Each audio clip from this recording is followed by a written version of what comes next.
Hey, what's up, everybody?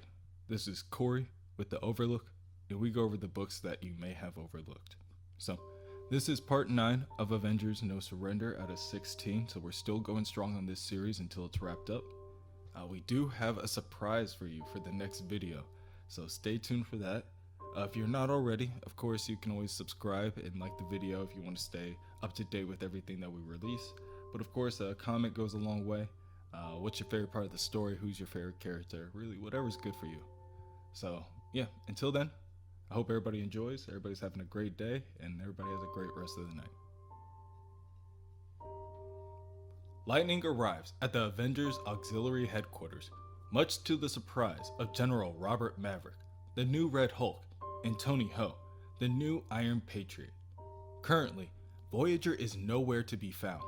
However, much to Lightning's own surprise, he finds Enigma sitting in a chair, working on one of the computers. The last he knew, she was still in stasis. General Maverick tells Lightning that the word on the street is that Red Wolf just went down. The only reason why it's not confirmed is apparently Hawkeye is in denial. Lightning asks for Tony to send a Quinjet to pick up the others in Antarctica, and she rushes to her computer to do so, but she stops in her tracks when she sees that the 5th pyramoid has landed right in the center of Jarvis's hospital. Within the hospital, Hank McCoy, the Beast, takes in the current situation. Things just keep getting worse, but there's no time to hesitate. Does he deal with the deadly alien artifact that just materialized in the hospital corridor? Or does he help the Wasp fight the alien pathogen inside Jarvis's brain? The purple pyramoid continues to expel the souls that were stored within, and the souls begin to cause havoc within the facility. They fly about and grab a hold of anyone they can. Once they do, they use their magic to drain their victims dry. All the while, Jarvis is making a turn for the worse. Hank looks back from Jarvis to the chaos outside the room and justly decides that the needs of the many outweigh the needs of the few. He tells Nadia to fill the injector with their antidote and to get ready to size down as quickly as she can before sprinting out the room. Close by, there was a soul of a woman forcefully pulling on an innocent bystander. Hank runs over, stating, "Sir, try not to panic. It's merely a ghost, a wraith. Obviously, some poor soul who died in this place, albeit one with a grip. Let go of him." The soul of the woman latches onto the man and is able to twist him from Hank's grip, and the man screams out for help as he is dragged down the corridor. Seeing that his efforts are going nowhere fast, Hank thinks to himself, Plan B then. Eliminate the threat the only way we know how to. You make physical contact with the pyramoid, it disintegrates, and so do you. Hank re-enters Jarvis's room, and Nadia tells him, "I've pinpointed the pathogen's location as best I could. It should be eliminated when you inject it with this." Hank, confused, responds, "You mean when you inject it?" "Wait, Nadia, honey, what are you doing?" Nadia raises her hand and blasts Beast with a volley of Pym particles, telling him, "I can only give you about 15 minutes, so be quick. Look, you're important. The team needs you. Besides, there's 2 of me. 2 wasps anyway. Me and Jan. Maybe we don't need both. Or maybe... All that matters is the pyramoid and what it's doing. And an Avenger has to save innocent people, no matter what. I can't choose Jarvis over them. He taught me better than that." Nadia scoops Hank up and throws him into Jarvis's mouth, before putting on her helmet and making her way for the pyramoid. "Damn it!" Hank calls out. "Damn it, Nadia, no! I've had my time, you haven't!" Once again, Hank's efforts are going nowhere fast, so instead, he just wishes Nadia luck. "Godspeed, little one. I've not known you for long, but it's obvious that, of all the Avengers, there's never been one smarter, more full of hope. There's never been one braver. Goodbye." Nadia zips from one end of the corridor to the other, stretches out her hand, and reaches for the purple pyramoid. With her fingertips only inches away from the alien artifact, the pyramoid reacts and cracks with energy before it produces a powerful feedback that knocks Nadia onto the floor. The pyramoid wouldn't take her. But why? With no time to think, Nadia reacts. She reaches out her hand once again and expels a wave of Pym particles onto the floating device. But it does nothing. Within Jarvis, Hank swims through the bloodstream. Surely, the fastest route to the limbic system is the corroded express. Instinctively, he holds his breath even though he is nearly as tiny as an oxygen molecule himself.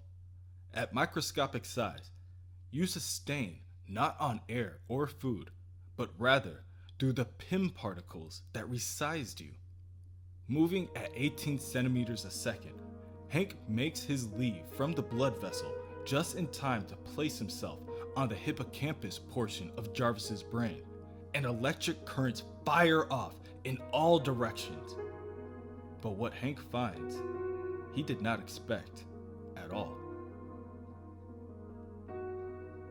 Inside the hospital, Nadia decides that if nothing else, she will use her powers to save as many people as she can.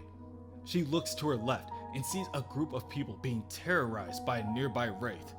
Before the wraith can grab a hold of the innocents, Nadia rushes over and shrinks them down to a more manageable size. As she scoops the group into her hands, she tells them, "Don't panic, okay? And don't fight me on this. I realize shrinking feels odd, but I've got it all under control."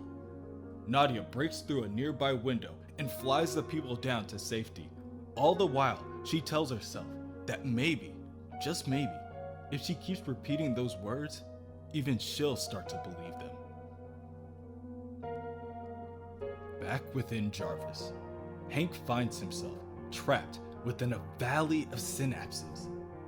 Neurons swapping electrochemical signals with their neighbors. That's how the brain functions. Had I not been in such a mad rush, I would have constructed some sort of lightning rod. Good thing I'm the Agile Avenger, which is a terrible name for my autobiography. Regardless, if I meet the same fate as poor Nadia today, I hope I'll be fondly remembered. At that thought, Beast looks around and he is surrounded by static images of his friends and loved ones during their greatest battles. "Glorioski, old man! You truly are the living history of the Avengers," Hank says as he looks around. "I suppose it is logical. I'm in the memory center of the brain after all. And Jarvis has been there for everything Avengers. From the earliest days right to the present. Our accomplishments, our failures, our spirit. We've seen so many changes, lived so many adventures. We may not always get along, but one truth is never in contention. Our faithful domestic engineer turned assistant is loyal to a fault. We've no one more beloved. Jarvis is a good man. He is a friend. And he is the heart and soul of this team. And he will not die today." Hank tightens his grip on the medical syringe gun in his hand and turns back around, this time to face his own opponent. A gelatinous, tentacled, blackened being protruding teeth and spikes in every direction. Hank was concerned the pathogen might be hard to find. Instead, he can't miss it. The creature sits there, latched onto Jarvis's brain, siphoning what it uses for nutrients to grow. It senses that Hank is near and begins swinging its tendrils in every direction until it grabs a hold of him. It swings Hank around madly until he drops the syringe, and then it prepares to consume the beast whole. Outsmart it, Hank! Outfight it! It won't stop coming! I'm sorry, old friends. I failed you. The blackened tentacle squeezes Hank tight enough to crush a normal man's bones, tight enough for him to lose all hope, until Nadia swoops in out of nowhere, picks up the syringe gun, and injects the pathogen.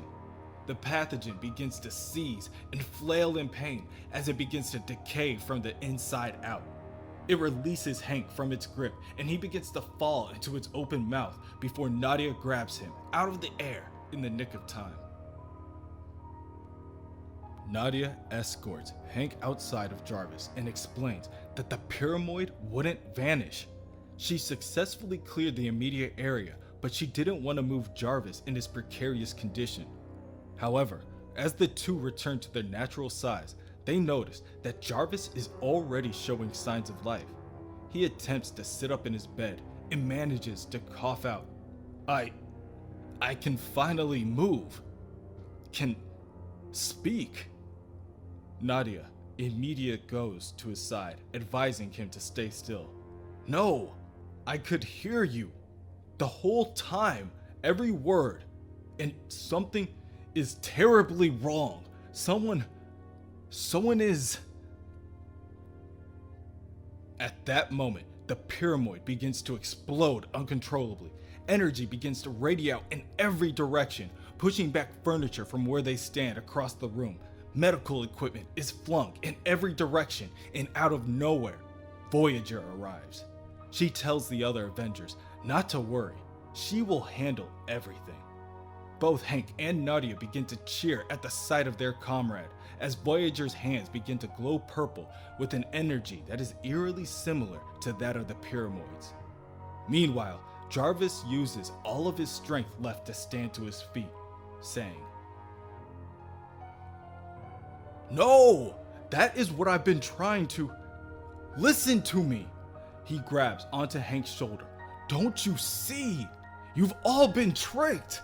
Your deepest memories have been altered! There is no Valerie Vector! There is no Voyager!"